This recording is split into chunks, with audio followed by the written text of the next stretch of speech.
Musim balap motor 2024 dimulai. Yang pertama adalah World Superbike di sirkuit Phillip Island, Australia, dan setelahnya MotoGP Qatar di sirkuit Lusail International pada tanggal 10 Maret. Mari kita bahas Superbike kemarin, di hari Sabtu 24 dan Minggu 25 Februari. Balapan yang seru dan penuh aksi salip-menyalip, baik di trek lurus maupun di tikungan. Dan juga faktor tambahan bahwa balapan kemarin, dan race ke-1, harus dijalankan dengan cara flag to flag. Yaitu, ada pergantian ban pada lap yang telah ditentukan, dimulai pada lap ke-9. Pada saat start, Andrea Iannone dan Alvaro Bautista melakukannya dengan sangat baik, terutama Bautista yang seperti melompat dari posisi ke-9 menjadi kedua, dengan Iannone memimpin memasuki tikungan pertama, diikuti oleh Bautista, Alex Lowes, dan Nicolo Bolega, yang kemudian di-overtake oleh Toprak pada tikungan kedua. Si salib-menyalip ini terus berlangsung, di mana menjelang akhir lap pertama, pada trek lurus Garden Straight, start and finish, terjadi aksi seru saling menyalip dari empat pembalap. Mereka saling mencari angin, slipstreaming, yaitu antara Alex Lowes melawan Iannone dan Bautista melawan Toprak, yang dimenangkan oleh Iannone dengan kembali memimpin memasuki tikungan pertama, dan Toprak juga berhasil mengovertake Bautista. Jarak antar semua pembalap ini saling berdekatan, dan mereka semua terlihat mempush motornya dan berani mengambil resiko kesempatan di tikungan, baik dari dalam maupun dari luar. Mungkin hal ini karena faktor flag to flag, sehingga mereka tidak perlu memikirkan kausan pemakaian ban. Pada lap ketiga, Bautista mengalami masalah, sehingga disalip oleh Bulega, dan kemudian terhambat, kemungkinan bersentuhan dengan Sam Lowe's dari Mark VDS Ducati, dan kemudian terus turun, disalip oleh pembalap lain sampai dengan posisi ke-10. Nicolo Bulega, setelah melewati Bautista, tanpa membuang waktu, langsung menusuk masuk dari jarak yang tidak dekat, melakukan blok pas terhadap Toprak pada tikungan ke bawah setelah Lucky Heights. Andrea Locatelli dari Patayama R1 pada lap akhir ketiga ini berada pada posisi kelima, di belakang Toprak dengan jarak yang dekat. Memasuki lap keempat, sayangnya Remy Gardner dari tim GRT Yamaha harus terjatuh karena bersinggungan dengan Axel Bassani dari tim Kawasaki Racing Team, yang kemudian masih bisa berjalan lagi dengan motornya meski kemudian tidak dapat melanjutkan balapan lagi. Masih di lap keempat ini, memasuki tikungan turunan setelah Lucky Heights, yang merupakan salah satu tempat favorit untuk melakukan overtake, Bautista menyalip Bassani. Tapi sayang, tidak dapat mempertahankannya karena pada tengah tikungan mengalami low side, jatuh sampai gravel. Meski demikian dengan semangat tinggi, masih bisa mendirikan motornya dan melanjutkan lagi balapan. Kembali memasuki trek lurus Garden Straight, jelang lap ke-6, Nicolo Bulega dengan Ducati Panigale V4R melakukan slipstreaming terhadap Kawasaki Alex Lowes dan berhasil, meski tidak mudah karena terjadi hampir memasuki mulut tikungan.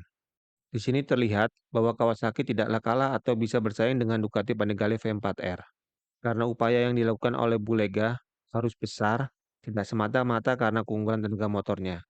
Speed yang dicoba direkam pada speed trap trek lurus ini adalah 333 km per jam yang didapat oleh Danilo Petrucci.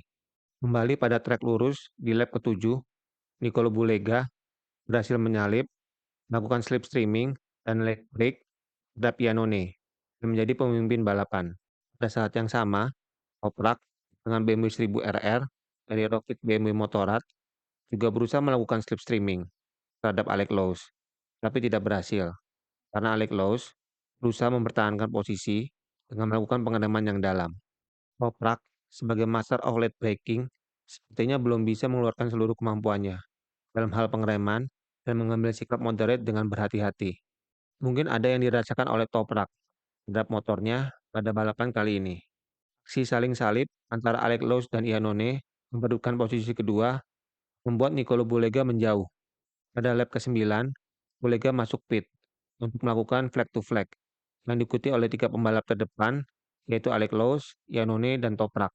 Sayangnya, pada saat flag to flag ini, Toprak dijatuhi penalti penambahan 1,2 detik karena pit stopnya kurang dari waktu minimum, yaitu 1 menit 2 detik. Pada flag to flag ini, Andrea Locatelli memilih untuk melakukannya pada lap ke-11 dan keluar pit di posisi kelima yang sama dengan sebelumnya. Setelah fase flag to flag ini, terlihat Nicolo Bulega sangat kuat dengan terus memperlebar jaraknya dengan pembalap di belakangnya. Pada lap-lap selanjutnya, kita masih disuguhi oleh aksi saling salib di mana Locatelli merangsek maju menyalip Toprak juga Alex. Dan dengan grip ban yang terlihat lebih baik, kemudian menyalip Iannone mengambil posisi kedua. Dan pada akhirnya, Nicolo Bulega dari Aruba It Racing Ducati memenangkan balapan 20 lap ini, diikuti oleh Andrea Locatelli dari Pata Yamaha Promoteon dan Andrea Iannone dari Go11 Ducati di posisi ketiga. Posisi keempat adalah Alex Lowe's karena Toprak harus kena penalti 1,2 detik sehingga harus berada di posisi kelima. Alvaro Bautista, sang juara dunia tahun lalu, berada di posisi ke-9 dan Jonathan Rea di posisi ke-11. Super Pole Race. Ini adalah race pendek dengan hanya 10 lap. Posisi start yang sama dengan race 1, di mana Nicolo Bolega pada posisi pole. Hal yang hampir sama terjadi, di mana Iannone dan Alex Lowe's melakukan start yang sangat baik dan menempati posisi 1 dan 2, dengan Nicolo Bolega pada posisi ketiga setelah melewati tikungan pertama. Bautista juga kembali melakukan start mengesankan, dengan bisa masuk ke posisi 5 di belakang Toprak. Tapi harus puas di overtake Remy Gardner di tikungan kedua setelah melebar selesai dari tikungan pertama. Pada lap keempat, Iannone berhasil menyalip Alex Lowe's di Gardner Straight. Sebagai balasan, yang sebelumnya Alex telah menyalipnya di lap kedua. Pada lap ini, Remy Gardner juga sangat kuat dengan bisa menyalip Toprak untuk naik ke posisi ketiga. Pada pertengahan race, Nicolo Bulega terlihat agak melorot menjadi posisi ke-6. Pada lap ke-6, terlihat sepertinya Iannone yang sedang memimpin mengalami permasalahan teknis dengan motornya, yaitu grip stang kirinya lepas. Kok bisa lepas ya? Sehingga harus turun ke posisi ke-14. Pada lap ke-8, Andrea Locatelli berhasil menyalip Toprak dan naik ke posisi 2. Yang kemudian, pada lap ke-9, Bautista naik ke posisi 4 setelah menyalip Remy Gardner. Dan pada akhirnya, kemenangan Super Pole Race direbut oleh Alex Lowe's dari Kawasaki Racing Team. Posisi kedua oleh Andrea Locatelli dari Pata Yamaha Promoteon dan posisi ketiga oleh Toprak Razgatlioglu dari Rocket BMW Motorrad dan duo Ducati Aruba It, Alvaro Bautista posisi keempat dan juara hari Sabtu race pertama Nicolo Bulega di posisi kelima dengan selisih waktu yang sangat dekat dengan Remy Gardner. Race 2. Pada race 2 ini, starting grid diisi oleh urutan pemenang Super Pole Race, yaitu Alex Lowe's dengan Kawasaki Ninja ZX-10 RR-nya pada pole. Setelah lepas start memasuki tikungan pertama, Locatelli bisa melakukan start dengan sangat baik dan menyalip Alex Lowe's. Start yang fantastis dilakukan kembali oleh Bautista yang dari posisi keempat bisa jam ke posisi kedua yang sebetulnya jaraknya sangat dekat dengan Locatelli. Tapi pada tikungan kedua, Alex Lowe's sangat percaya diri. Kembali bisa overtake Bautista, dilakukan dari sisi luar untuk posisi kedua, yang langsung dibalas oleh Bautista dengan exit yang cepat dari tikungan kedua untuk berada di depan Lowe's kembali. Tetapi sayangnya, memasuki tikungan ketiga harus agak melebar dan kembali di overtake oleh Alex Lowe's. Memasuki Gardner Straight, akhir dari lap pertama, Bautista dengan Ducati Panigale V4R-nya bisa kembali menyalip Alex Lowe's. Salib menyalip posisi 2 dan 3 ini membuat Andrea Locatelli di posisi pertama bisa mengembangkan jarak yang signifikan, meski balapan baru memasuki lap kedua. Pada lap 2, memasuki Miller Corner, tikungan ke kanan, Toprak dengan elegan bisa menyalip Alex Lowe's. Tapi sangat disayangkan, mesin BMW-nya mengalami masalah, bocor mengeluarkan oli dan asap. Bagusnya, Toprak dengan sigap mengetahui ini dan langsung membawa motornya ke gravel trap untuk keluar dari balapan, sehingga tidak terjadi tumpahan oli yang berlebihan yang bisa mengakibatkan kecelakaan. Sayang sekali kita harus kehilangan Toprak di race 2 ini. Kejadian pada Toprak ini berdampak terhadap Alex Lowe's yang tepat di belakangnya, karena memang baru di overtake.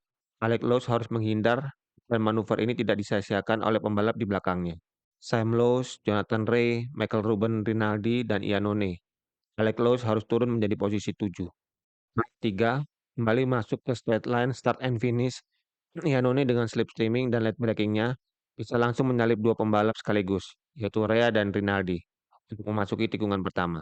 Pada lap 3 ini, sayangnya, hal yang tidak mengenakan terjadi pada Jonathan Rea di tikungan ke-11, di mana harus jatuh crash yang parah, dan memerlukan pertolongan. Sehingga balapannya sudah memasuki lap keempat, harus dihentikan untuk pertolongan pada Jonathan Rea dan asesmen terhadap situasi lapangannya. Pada lap ini, kita juga melihat Remy Gardner, ban depannya bocor, yang untungnya race dihentikan dan masih bisa kembali ke pit untuk melakukan start. Race dimulai dengan ditetapkan akan hanya dilakukan 11 lap. Urutan startnya adalah Bautista, Locatelli, Iannone, Sam Lowe's, Alex Lowe's, dan Rinaldi. Start dimulai, sebelum memasuki tikungan pertama, tidak ada perubahan. Bautista di depan. Hanya Iannone yang melorot ke posisi 6, memasuki tikungan kedua. Memasuki lap 8, di straight line, ada hal yang cukup mengesankan, di mana Kawasaki Ninja ZX-10RR Alex Lowe's sempat menyalip Ducati Panigale V4R yang terkenal kencang dari Michael Ruben Rinaldi untuk mendapatkan posisi kedua. Pada lap 9, Andrea Locatelli mulai mendapatkan momentum, di mana terlihat kecepatannya lebih tinggi dibanding tiga pembalap di depan.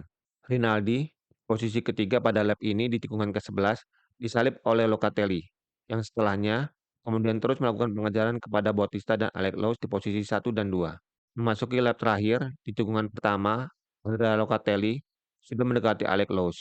Dan pada tikungan kedua, dengan rolling speed yang tinggi, Locatelli sudah menempel di belakang Alex Lowe's yang juga menempel di belakang Bautista.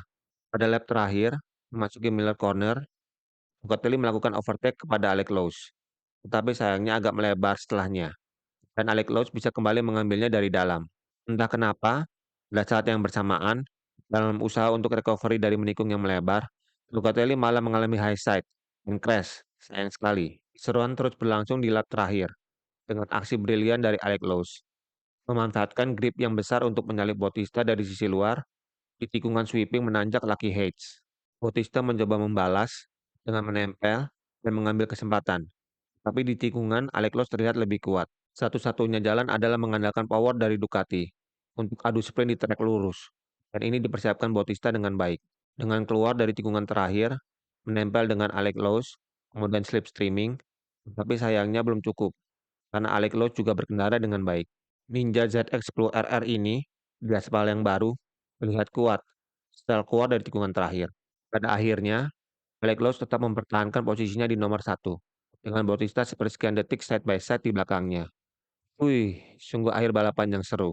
Well done World Superbike Phillip Island. Klasmen pembalap setelah balapan Phillip Island Australia ini adalah Alex Lowe's sebagai pemuncak, diikuti oleh posisi 2 Nicolo Bolega dengan beda 9 poin.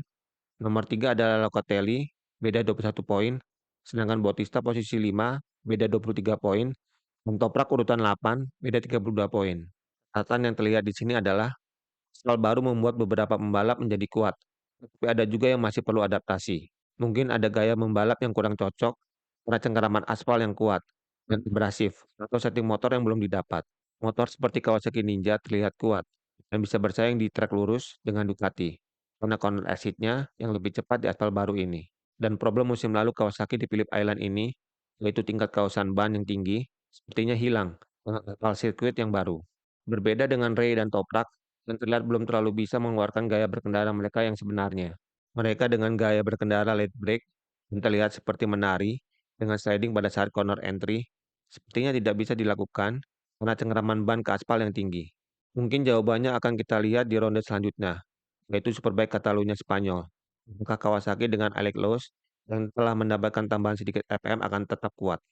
Sekian dulu, sampai jumpa di review Catalunya Round.